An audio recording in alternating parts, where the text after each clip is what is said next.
بسم اللہ الرحمن الرحیم.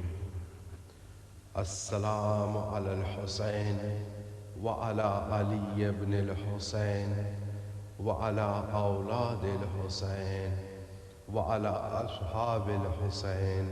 کربلا کے بعد اہل بیت اطہار علیہم السلام کو کوفہ لے جایا گیا. وہاں جناب زینب سلام اللہ علیہا کو 12 دنوں تک قید خانے میں رکھا. حضرت فاطمہ سلام اللہ علیہا کے بچوں کو 12 روز تک قید خانے میں رکھا گیا. امام زین العابدین علیہ السلام کو قید خانے کے گوشے میں رکھا گیا. اسی کوفے کے قید خانے میں 2 ننھے قیدی پہلے سے موجود تھے.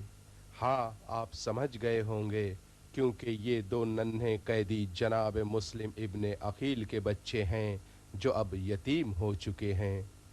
عبید اللہ ابن زیاد جو کوفے کا گورنر تھا، جناب مسلم ابن عقیل اور ان کے بچوں سے ایک خاص دشمنی رکھتا تھا.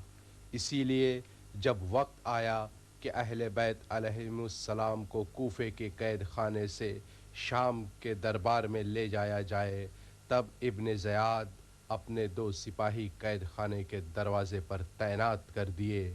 یہ سپاہی قید سے باہر آنے والے بچوں اور بزرگوں کا نام پوچھتے اور انہیں شام جانے والے قافلے میں شامل کر دیتے. جب جناب مسلم کے بچوں کی باری آئی اور انہوں نے اپنا نام بتایا، تب ایک سپاہی نے کہا، ہمیں تمہارے لیے ہی ابن زیاد نے بھیجا ہے. تم دونوں کے لیے ابن زیاد کا حکم ہے کہ تم اس قید خانے میں رہو گے. یہ سن کر دونوں بچے رونے لگے.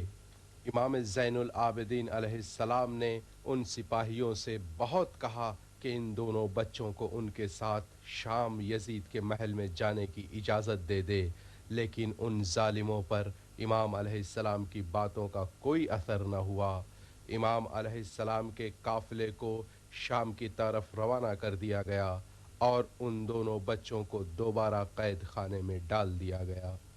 زندان بان ہر روز مغرب کے قریب ان بچوں کے لیے 2 نان اور بد مزہ پانی لاتا تھا. یہ دونوں بچے دن بھر بھوکے اور پیاسے رہتے تھے.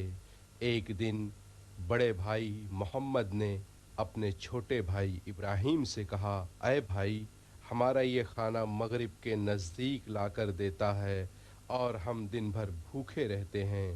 اس سے بہتر ہے کہ ہم لوگ روزہ رکھا کریں.